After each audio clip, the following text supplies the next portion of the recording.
The basic principles are the same between animation and live action, except you've got the loss of simultaneity. Everything is broken up piecemeal. So you do the sound at one moment in an animation, then you do the face, and then you do the body, then you do the lighting and the surfacing and all of those things.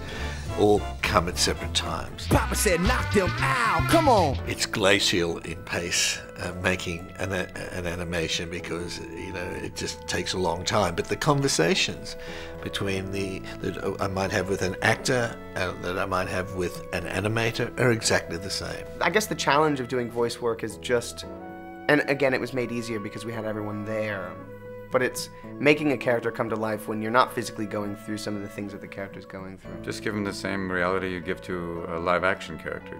Just, pursue the goal, looking for, like we said, with Ramon, it's love. With Lovelace, it's a whole kind of spirituality. Wanting to, imbue your voice with a certain kind of physicality if the character is doing something quite physical on screen.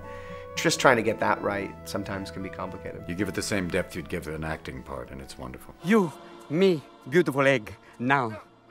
You, me, fat chance. I have a chance, and it's fat! There was no Penguin boot camp. I think actually the ones that had that difficulty were the dancers that had to do all the motion capture for the dance sequences. Because they probably had to move quite similar to the way a penguin moves, whilst embellishing a penguin's abilities. But we didn't have to do that. You just have to realize you're just fluffy, which I am to begin with. That idea of it. As furry as I am, I'm not a big stretch. Let's shake this world! Show me what you're working with. There's 600 people on the credits. Clearly there's a lot of artists who've started off at art school with normal art, who've moved on to the computer. Those computers are really driven by maths geniuses. Geniuses somehow can turn ones and zeros into water and fur and clouds and ice and so on. The scale of it feels a lot more epic, and I found myself kind of freaking out about the finer details, like seeing individual pieces of ice in such clarity and things that look so realistic. I was really blown away by that. Happy Feet 2 has huge landscapes. I mean, immense landscapes. It's got little creatures from the microscopic krill to the big elephant seals and all the penguins and birds and so on in between. And to see it on a small screen it just takes away so much of the experience, particularly in stereo or 3D. I saw families watching, and I saw these people just having a great time together. I went, that's cool. Then it's all right. I've become Robert De Niro. It's good. It's good. Let's dance, let's shout, shake your body down to the ground. Let's dance, let's shout!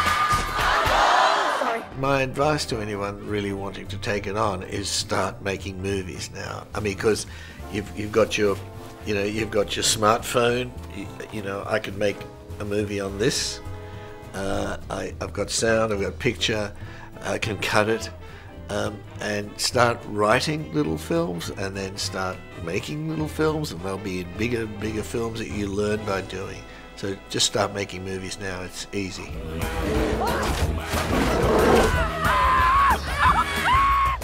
Happy Feet 2. Yes, indeed! What's a best friend for if you're gonna bring a daddy and his boy together? Ramon, you're beautiful. Only on the outside.